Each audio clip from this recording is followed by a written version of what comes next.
Hey everybody, I'm back with my last video for Friends and Family Week to bring awareness about polymyositis and their point of view, and I couldn't think of a better way to end my Friends and Family Week to bring you the spouse point of view from my husband, Mr. Cameron Jones. So we're gonna see what he thinks and how he feels about being married to someone who has an illness. So, of course, my initial question is, when I told you about polymyositis, what were your initial thoughts? I didn't really have a initial thought. It's just, for one thing, I didn't know what it was. Right. So I just said okay, and that was it. Yeah. And I was kind of in shock. I was like, you don't have any questions for me? You don't... And then when you told me about the prednisone thing, I could have related to that Right, because I was on prednisone when I was a little kid and because of your whatever. asthma. So Right. I understand that part of it, but the whole muscle thing or whatever, I really didn't really know what it was, so I didn't have a thought about it, really. Right. Okay. And so when we started dating and moving, deeper into our relationship, were you ever unsure to start being with someone that has an illness? Like, you didn't come into this dating or marriage with me healthy, so you could say for sick or for poor. I was already for sicker. So were you ever just having second thoughts about dating someone? No, because when I met you, you didn't, even though you told me you had it, but I didn't really see no signs of it. I mean, we went out or whatever and still did everything that That you a said you normal was couple, doing, yeah. before you was diagnosed with it. So none of that really crossed my mind. Okay, so since that didn't cross your mind after we got married, a lot of people asked me, was I nervous about having children with this illness? But how did you feel knowing that maybe, you could never have children one day, maybe? Not knowing that once you married me that you possibly wouldn't have your own family, that we might have to adopt. We had those discussions. We didn't know. And then so we ended up having 3 kids, actually. And I just kind of want to know, what was your thought during that process of, will I be able to have children with this woman and things like that? Well, when you first told me about the no kid thing, yeah, I was, of course, I had some thoughts about it, but I was okay either way. If we had them, we had them. If not, we're not. And if we did, you got pregnant, I just was going to trust God and just believe that He was going to pull you through it. Right, because and that's how our relationship kind of works. Like, you're, not to say I don't have faith, but to be the person in it and the doctors give you such a negative response to everything that you want to do that normal people take for granted, it's like, I need someone like him that's going to say, hey, don't listen to nothing what these doctors say. If you want a baby, it's going to work out. Right. And it did. It really did. However, there are some women who ask me, should they do it? Should they not do it? I don't know their case. I don't know their medical history. So I say weigh all of your options before, going to that level. So to go on from that, how do you feel about us? As people say, we're the couple that have defeated the odds. When I met you, I was like really, really sick. But like you said, you couldn't see it. But then I got in remission. Right. And got pregnant, which knocked me out of remission. Got pregnant again when I got back in remission. Like, every time I've gotten pregnant is because I was in remission. So I'm still in remission right now. But I just want to know, how do you feel knowing that your faith and my faith together has somehow, quote unquote, beaten the odds? I feel good about it because once it was, told us by my pastor at the time or whatever, Right. that everything was going to be all right, that's what I took and ran with, and I've been trusting God the whole time. And to me, I really think that you been healed from the polymyositis aspect of it for a long time. Now You just battling the ILD part of it. Right. And that's what really, caused you to be out of breath and affect your lungs and everything. You really, to me, you really ain't had a problem with the polymyositis side in a long time. It's the getting the ILD part of it, which was the cause of the polymyositis. Exactly. So that's what we've been battling with lately. Exactly. And so it helps for him to understand and know these things and encourage me, because when he's home, I try to schedule my doctor's appointments around his schedule, because when I go to the doctor, I get very discouraged. And when he's with me, it's like the doctor's saying one thing and I'm listening, but my eyes are focused on him. And I'm not saying it's going in one ear and out the other, but it helps me to remain positive and to see that at one point when we were dating, I told him, I was like, the doctors are saying, like, I only got like a couple of years maybe. Like, I'm not even going to be probably in my 30s. And, and for us to go through our whole 20s together, we met at 21. And now we're going to be 34. And for us to have this life filled with, our 3 kids, well, 2 living, 1, that passed, but we still acknowledge him at all times. For us to make it this far, I don't know. I just don't even know how we got here. I think we took it one day at a time.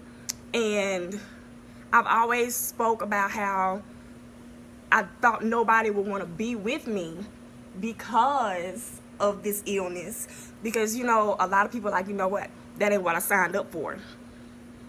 You get people that go through a divorce over illness when that's what they signed up for. They stood before God and said, for sick or for, for rich or poor, all that good stuff. And, he comes into the picture and he's like, I'm signing up for it, whether you got this, whatever, it don't matter. I'm signing up for it. So I just want to ask one last question.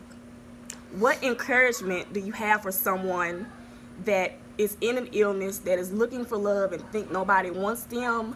And what advice would you give somebody that's in a relationship or a marriage whose spouse is leaving them, or boyfriend, girlfriend leaving them? If they, what do you want to tell them not to give up or things like that? Well, I think it's a maturity part of it. I mean, because even dealing with, like, with us, we, I have to help you with a lot. Well, back in the day, not as much now, but back in the day, he still helps out with a lot. Polymyositis was He's bad. very humble.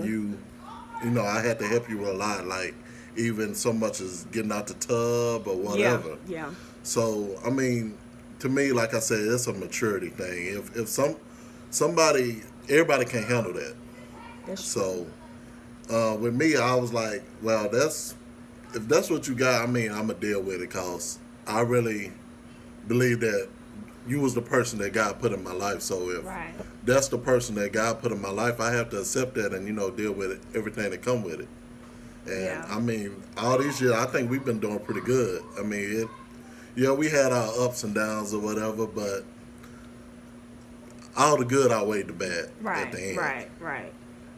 So I'll tell the people, that's looking for love, there's somebody out there for everybody. Exactly. You just got to be patient, pray about it, and your woman coming or your man coming, you know what I'm saying? So, and the person that, want to leave, I mean, I really don't have a lot of advice for that, because, I mean, I don't know what everybody can put up with. Exactly. And if you was there before they got sick, I would encourage you to stay and work it out, pray about it. But if that's a person that you got with and you just finding out they sick, when you meet them, I mean, I guess that's your choice to go ahead. If you want to deal with that or not. Yeah. Well, I think that's great advice, and thank you for being in this video. He's not a very public person. He's very, very private. That's why we work so well, because I'm so social, and he brings me back in. He pulls me back in.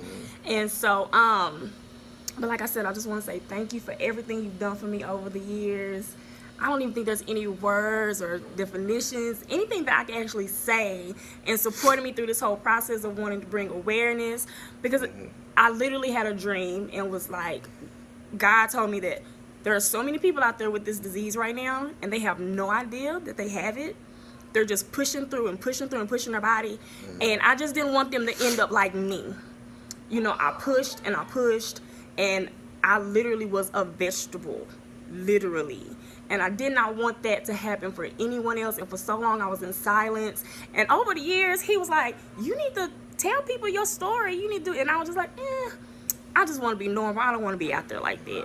But I finally just, you know, worked up the nerve and took his support and encouragement and did it. And it's gotten a really great response. And it's opened up other avenues for me as well that I'm excited to bring in the near future.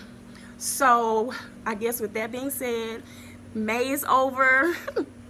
Thank y'all for tuning in, watching the videos. We outside. But thank y'all for supporting, buying my shirts that I designed for polymyositis, the wristbands that I got, and in September 21st is actually polymyositis day. That day, I just want everybody to, whoever has a shirt, a bracelet, a story, anything, just post anything to my page. Other than that, I'll see you guys next year in May. It's been fun. It's been real. God bless. And I guess we just don't necessarily try to look at the camera, but just conversation.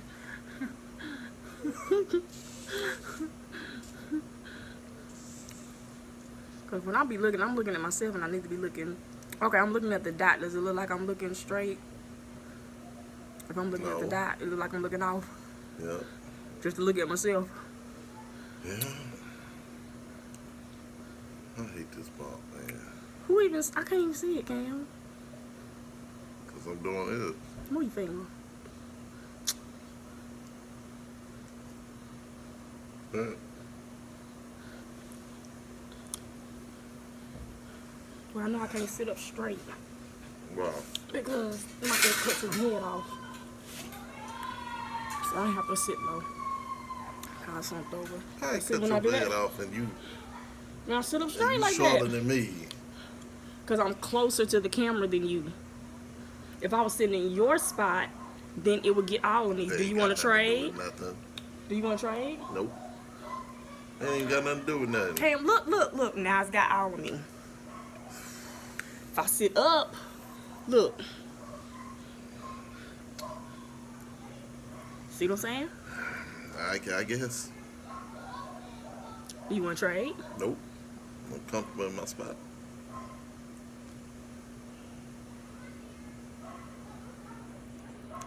I'm hot. I can't help it. I'm hot. I sweat.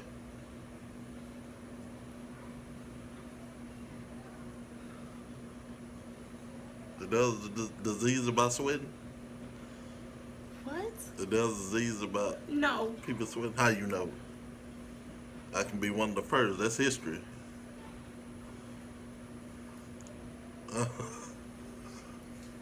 Tell me about it. There's something about people that sweat a lot. You ready? Closer. I'm not ready. You've been on camera this whole time. You know that. I'm not ready.